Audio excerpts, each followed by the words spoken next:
Le but, dans cette perspective critique, c'est pas de devenir une personne capable de pardonner, mais une personne capable de poser un cadre relationnel soutenable, soutenant et sécurisant. C'est-à-dire dans lequel vous pouvez dire que ce qui a été fait vous a blessé, sans avoir besoin de vous censurer, observer si l'autre est en mesure d'en prendre la mesure, sans se défendre.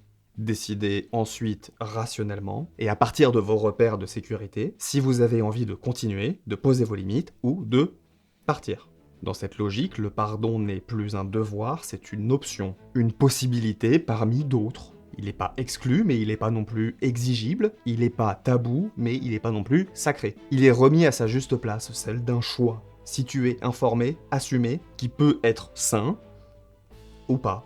Et ça libère. Ça permet de sortir des injonctions contradictoires, des fausses sagesses, des fais la paix, qui sont juste des moyens de vous faire croire que réparer, c'est vous étouffer. Et ça permet surtout de rester en lien avec soi-même. C'est-à-dire de décider, non pas en se demandant qu'est-ce qu'une bonne personne ferait à ma place, mais en se demandant qu'est-ce qu'une personne lucide, qui tient à sa dignité, qui tient à son intégrité physique et psychique, peut faire ici pour ne pas se trahir. On commence par reconnaître le tort subi sans chercher à le minimiser. Nommer clairement la blessure, parce que c'est déjà une forme de reprise de pouvoir sur la situation. Dire « j'ai été blessé et c'est sérieux », ce n'est pas rester bloqué dans le passé, c'est se donner une base stable pour réussir à penser le présent de façon lucide. Et cette base, c'est une base, on est d'accord? On peut pas revenir dessus, on peut pas casser une base, sinon on casse tout le reste.